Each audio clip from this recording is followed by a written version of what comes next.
नंदी कैसे बने शिव के गढ़। शिव की घोर तपस्या के बाद शिलाद ऋषि ने नंदी को पुत्र रूप में पाया था। शिलाद ऋषि ने अपने पुत्र नंदी को संपूर्ण वेदों का ज्ञान प्रदान किया। एक दिन शिलाद ऋषि के आश्रम में मित्र और वरुण नाम के दो दिव्य ऋषि पधारे। नंदी ने अपने माता पिता की आज्ञा से उन ऋषियों की उन्होंने अच्छे से सेवा की। जब ऋषि जाने लगे तो उन्होंने शिलाद ऋषि को तो लंबी उम्र और खुशहाल जीवन का आशीर्वाद दिया, लेकिन नंदी को नहीं। तब शिलाद ऋषि ने उनसे पूछा कि उन्होंने नंदी को आशीर्वाद क्यों नहीं दिया। इस पर ऋषियों ने कहा कि नंदी अल्पायु है। यह सुनकर शिलाद ऋषि चिंतित हो गए।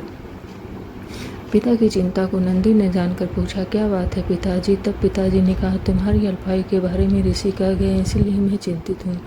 यह सुनकर नंदी हंसने लगा और कहने लगा कि आपने मुझे भगवान शिव की कृपा से पाया है, तो मेरी उम्र की रक्षा भी वही करेंगे। आप क्यों नाहक चिंता करते हैं। इतना कहते ही नंदी भुवन नदी के किनारे शिव की तपस्या करने के लिए चले गए। कठोर तप के बाद शिव पूंजी प्रकट हुए और कहा, भगवान वरदान मांगो। बस तब नंदी ने कहा कि मैं उम्र भर आपके सानिध्य में रहना चाहता हूँ। नंदी के समर्पण से प्रसन्न होकर भगवान शिव ने नंदी को पहले अपने गले लगाया और उन्हें बैल का चेहरा देकर उन्हें अपने वाहन, अपना दोस्त, अपने गढ़ों में सर्वोत्तम के रूप में स्वीकार कर लिया।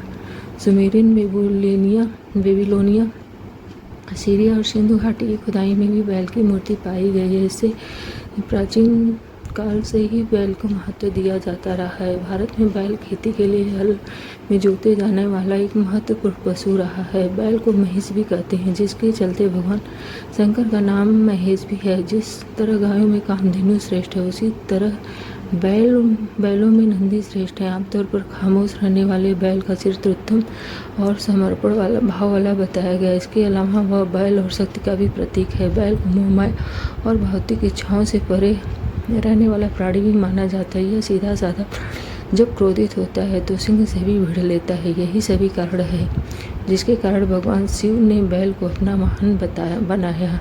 शिव जी का चरित्र भी बैल समान ही माना गया है। ओम नमः शिवाय। जय भोलेनाथ।